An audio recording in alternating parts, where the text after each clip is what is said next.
Olá, muito boa tarde a você conectado conosco aqui no Notícias Agrícolas. Tá na hora de falarmos do mercado do boi, acompanhar o que está acontecendo em termos de negociação, precificação da arroba e mais do que isso, as tendências. Afinal de contas, temos aí ofertas, demandas para serem analisadas e a partir desses dois fatores o que a gente pode entender em termos de preço justo para a arroba do boi gordo.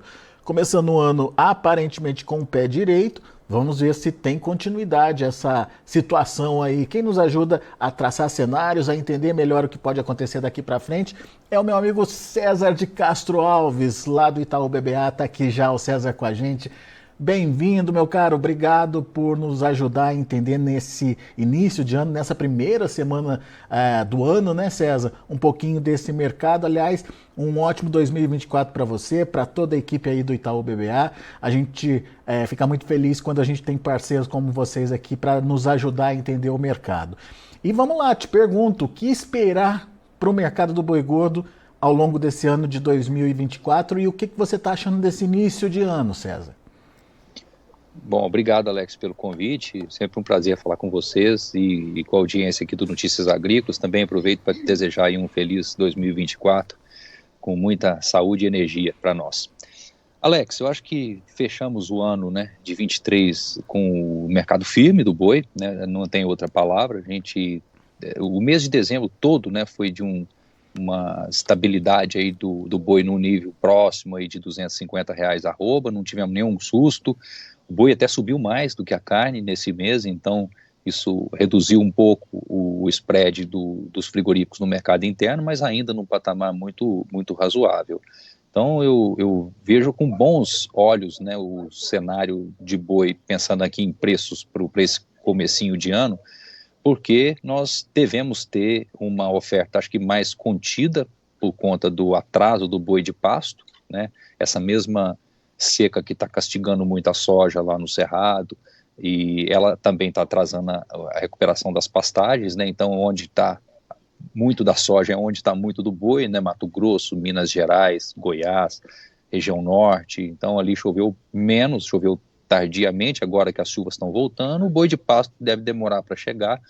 Isso joga, né, luz à oferta do final do mês de janeiro e mesmo fevereiro, né? Esse mês de janeiro sim é complicado, um mês de férias, demanda geralmente mais fraca, mas eu acho que também nós vamos ter uma oferta mais fraca. Já em fevereiro a gente já tem o retorno das aulas e hoje o desenho é que fevereiro não é um mês típico, né, de fortes abates também, de descartes, isso geralmente é mais para março. Então ali eu acho que eu vejo um descompasso hoje, né, do mercado físico firme, o possível atraso da oferta do boi de pasto, os confinamentos sem muita perspectiva visto de hoje, dado que o milho subiu muito recentemente e o boi futuro caiu, então me parece um certo descompasso, né, os grãos subindo, o boi perdendo aí uns R$ 5. Se a gente comparar os fechamentos dos futuros aí de janeiro e fevereiro de ontem em relação a um mês atrás, ali no início de dezembro, alguns contratos perderam R$ 8, 5, R$ 8, então é muita coisa, no momento em que o milho subiu em algumas regiões, né, como lá no Mato Grosso, 25% agora em dezembro.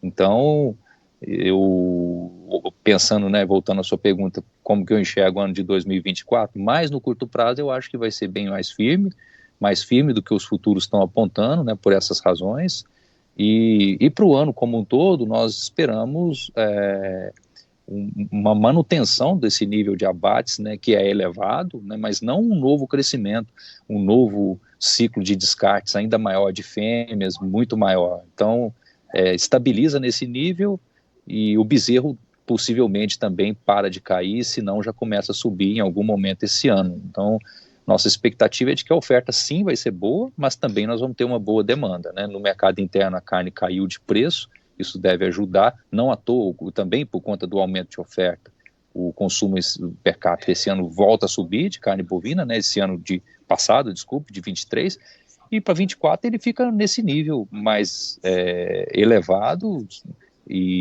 ou seja, abates e consumo mais ou menos na mesma proporção. Alguma surpresa pode vir aí da exportação, tá? Tem bastante possibilidades da gente ter mais plantas abertas aí para a China ou outros mercados. Então, acho que é um desenho positivo, tá? Sem me estender demais aqui, mas acho que tô com boas expectativas, Alex. Muito bem, vamos aos detalhes, César. E eu queria pegar esse gancho que você trouxe aí para a gente de preços na B3. Hoje a gente está falando, o mercado futuro, enfim, janeiro já está precificando o mês, mas fevereiro a R$ 244,55 e março a R$ 244 por arroba, né, negociado lá na B3. Tá barato então, César? Os mais curtos eu acho que sim, o final de janeiro e o fevereiro, possivelmente, porque eu acho que ainda vão pegar um pouco dessa história da oferta não completamente recuperada, né, o atraso da safra, e também os confinamentos que giram o ano todo hoje estão sem perspectivas, né. Ali no começo de dezembro era exatamente o contrário, Alex, o boi tinha subido, né, tinha voltado para os 250 e o milho ainda estava barato, mas ao longo de dezembro o milho andou muito, né, no mercado interno, e essa conta apertou muito para os confinadores, então eu acho que tira um pouco o ímpeto do boi de coxo, né, da oferta de coxo aí no começo do ano, e aí mais para frente eu já tenho um pouco de dúvida para março, porque aí a gente já tem os tradicionais descartes de fêmeas, ali a coisa já pode estar um pouco diferente no sentido de mais oferta, né, mas nesse início de ano eu tenho visto aqui os preços, né, até aqui, das carnes relativamente firmes, né, das carcaças. Eu acho que tem um viés para menor, para cair, né, que é um mês sempre complicado, mas a oferta de gado eu acho que ela vai ser mais contida também. Então, tenho dificuldade de ver essa queda aí de 5, 6 reais por arroba que o mercado futuro está precificando, tá? Teríamos que ter uma oferta bem boa para a gente, para o mercado enfraquecer, tá? Eu estou vendo essa certa discrepância, né, da dinâmica dos futuros de boi e de grãos, de milho especificamente. E você falou também dos confinamentos, né? O confinamento que estaria ofertando agora talvez não seja um grande volume, aí, talvez não, tradicionalmente não tem grande volume, mas essas contas trazem uma falta de incentivo aí para a produção futura também, César. Isso mesmo. Agora, né, em janeiro, até dezembro, a gente teve a oferta que pegou o período ali depois que o boi recuperou, né, da segunda quinzena de outubro em diante, os preços reagiram, o grão ainda estava barato, isso trouxe novamente o confinamento para o positivo. De lá para cá, né, do começo de dezembro para cá, a gente viu essas forças se perdendo, né, o milho subindo e o boi caindo. Então, daqui para frente, a decisão do confinador hoje, ele tem que acreditar, né, que o boi vai subir mais para ele vender com resultado, ou que o milho vai cair, né? Então, acho que as duas coisas aqui fazem essa incerteza moderar o apetite de colocação de gado no confinamento e pode conter um pouco a oferta, tá? Então, é isso mesmo. Então, menos um atraso, né, da oferta de animais de pasto, e o que é o principal dessa história, né? E os confinamentos que rodam o ano todo também, nesse momento, meio sem perspectiva, né? Os confinamentos são muito voláteis, né? Os preços, as margens aí sobem e descem muito rapidamente, né? Como eu disse, no começo de dezembro estava muito bom e hoje está no negativo. Então, por isso que a gestão de risco aí nos confinamentos é muito importante, né? Defender da alta do custo, do insumo, do milho, né? Já passou, a gente entende que ficou para trás o melhor momento de preço para travar milho, e o boi cedeu, né? Então, é essa equação que o confinador tem hoje na mão. Ô César, mas enfim, vamos pensar então do lado da indústria, né? A indústria diante desse cenário todo, como é que tá? Como é que tá a margem? Como é que tá o spread? Enfim, ainda é positivo? Ainda justifica pelo menos uma manutenção de preços ou já começa a ficar pressionado para eles também? Não diria pressão não, Alex. Pelo contrário, né? A gente espera mais um ano bom para os frigoríficos, melhor para os frigoríficos do que para os produtores, dado que a oferta é boa. Então, vamos separar, né? O ano passado, na média, esse spread dos frigoríficos, ele foi próximo ali de 4,5% positivo, né? Teve momentos de 12% positivos, que foi quando o boi desmontou ali em setembro, e o normal é esses 4,5%, tá? Para um ano de boa oferta, então não é ruim. Mas em relação a novembro, piorou, porque, como eu disse, né, a carne subiu 2% em dezembro, o boi subiu 6%. Então esse spread veio de 8% para 4,3% em dezembro. Mas ainda é bom, tá? Então, não diria que definitivamente que a indústria está pressionada, nada disso. E do lado das exportações, também eu acho que aqui temos um alívio. Também o spread cedeu, era cerca de 11% em novembro, veio para 3% esse mês de dezembro, né? Os números vão fechar hoje, ainda não estão disponíveis, mas vão sair às 3 horas, deve mostrar uma pequena queda no preço, e no mês que o boi subiu, aí não tem como, a conta aperta um pouquinho, né? Mas nos últimos 3 anos aconteceu isso, o spread ele piorou no final do ano, é um momento que o preço do boi geralmente é mais firme e depois inverte, o boi cai e esse spread melhora. Então acho que a gente tem boas oportunidades aqui esse ano de exportação. Estou mais confiante nos volumes e um pouco em dúvida dos preços, né? Porque a gente tem essas incertezas com relação à China, né, que não são triviais, mas ainda assim a gente está otimista aqui com a possibilidade de exportar grandes volumes, né? Esse ano devemos praticamente terminar, esse ano de 2023 nós terminamos um 0-0 aí, e o ano anterior tinha sido um recorde, então é um patamar bem elevado de exportações, mas o preço foi bem menor, né? Isso tem a ver com o ciclo do gado, a oferta foi bem maior aqui, e tem a ver com a economia chinesa também, com o preço do suíno lá, que está bastante pressionado. Então, tenho dúvidas se nós vamos conseguir recuperar preços em dólares na exportação, mas o volume me parece ser um desenho bom. Ô César, você tocou aí na questão da exportação e a dúvida sobre a precificação, ou o preço a ser pago aí na exportação. 2023 a gente viu que o tal do boi China não teve a mesma valorização de anos anteriores. É essa a dúvida, saber se a China vai pagar mais ou se o mercado internacional vai pagar mais pela carne brasileira? Como é que está essa participação hoje da carne brasileira no mercado internacional? Em volume ela está muito boa, Alex. A gente ganhou mercado, né? A China acabou de vir aqui visitar plantas, então há uma expectativa grande de que as habilitações vão aumentar, mas pode ser que habilitem novas plantas e não necessariamente comprem, né? Uma coisa não é exatamente a mesma da outra. Então vamos com cuidado. Ainda assim, a China é o principal mercado, é lá que o jogo decide, né?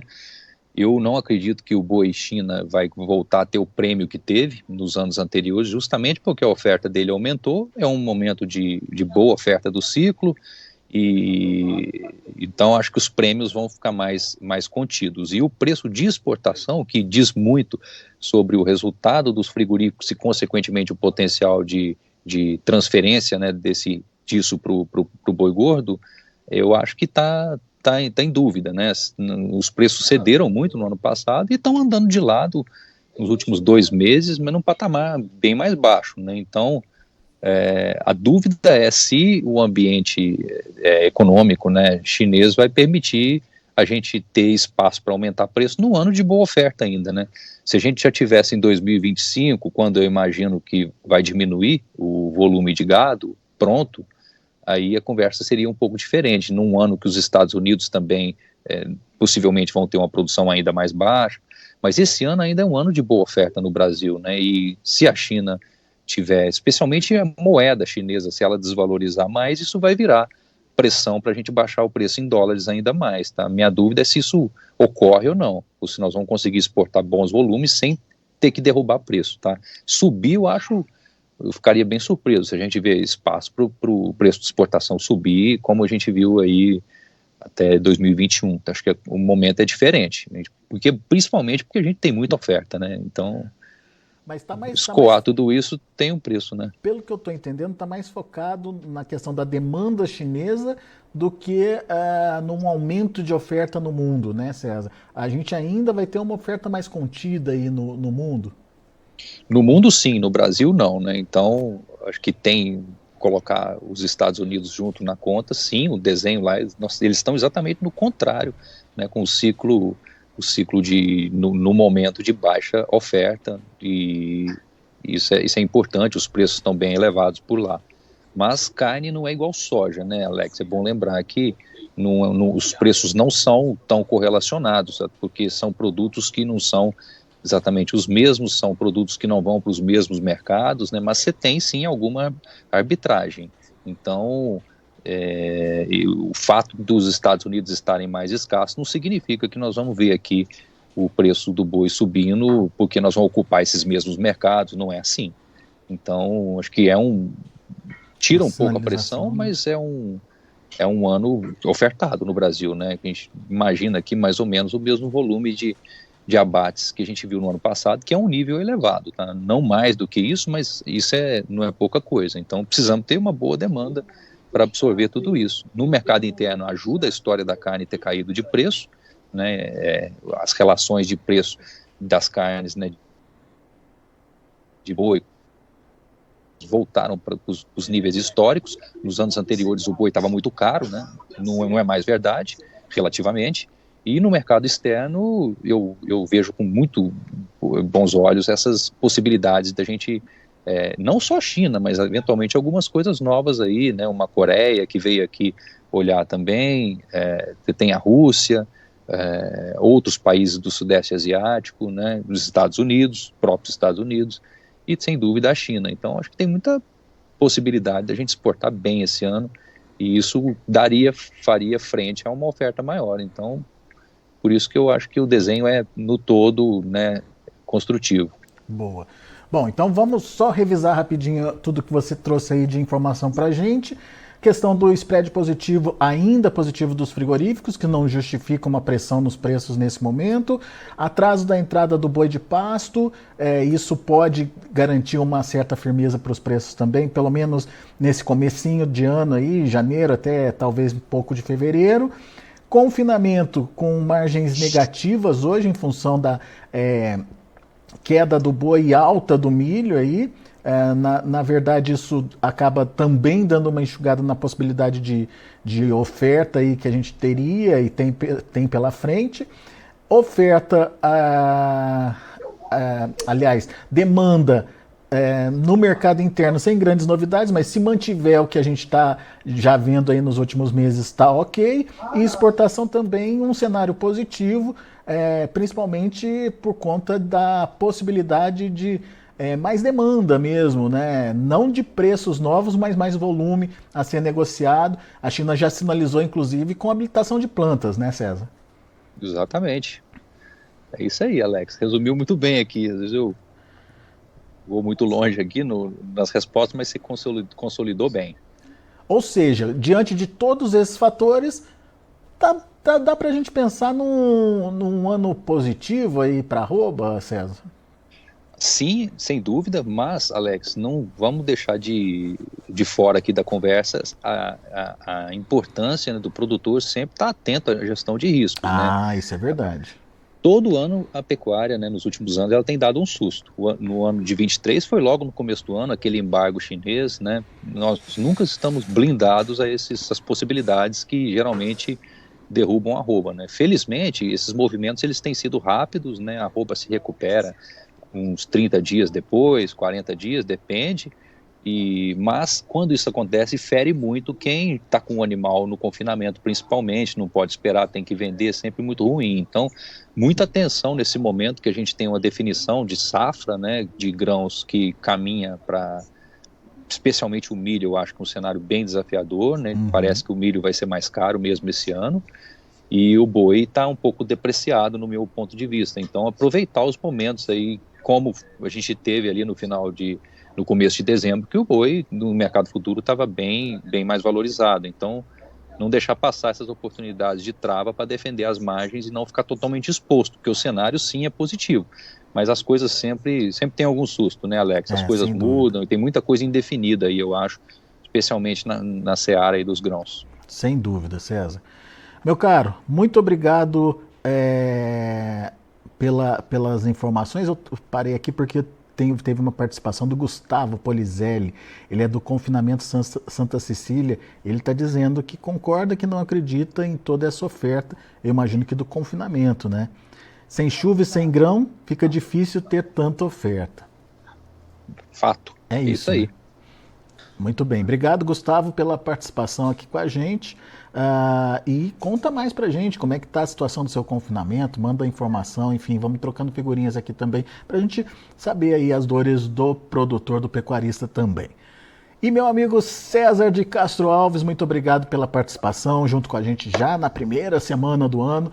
A gente fica muito feliz com a sua participação aqui. Volte sempre, César. Obrigado, meu amigo. Foi um prazer falar com você. Grande abraço para você. Até a próxima. Tá aí, César de Castro Alves e Itaú BBA aqui com a gente no Notícias Agrícolas, fazendo um resumo dos fatores que podem justificar aí um ano positivo para a arroba do boi gordo. É claro que tudo pode acontecer e, portanto, precaução, é sempre prevenção, é sempre o melhor remédio aí, fazer a sua proteção, entender como é que o mercado está trabalhando nesse momento, quais são as oportunidades que você tem para você garantir aí pelo menos uma margem positiva nos seus negócios. Isso é muito importante e é um ano em que você precisa ficar atento a essa situação. Mas em termos de fatores positivos, temos mais fatores que podem ajudar no preço do que apertar ou acabar deprimindo aí a arroba do boi gordo ao longo do ano. Vamos acompanhar, obviamente, todo esse processo aí, mas aparentemente temos uma condição mais positiva para preços esse ano.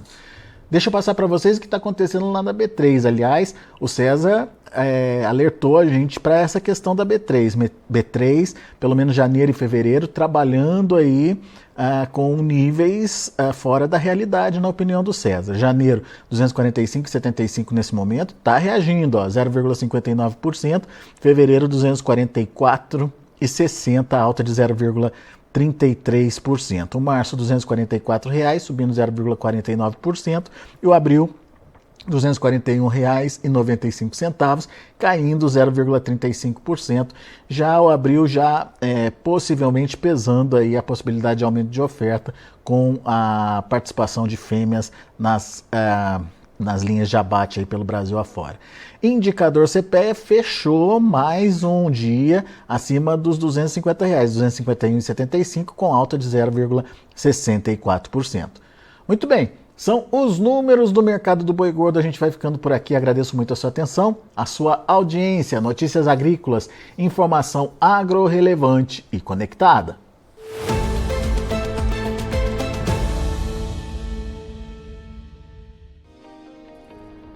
Se inscreva em nossas mídias sociais, no Facebook Notícias Agrícolas, no Instagram @Notícias Agrícolas e no nosso Twitter @Notiagre. E para não perder nenhum vídeo, não se esqueça de nos acompanhar no YouTube e na Twitch, Notícias Agrícolas Oficial.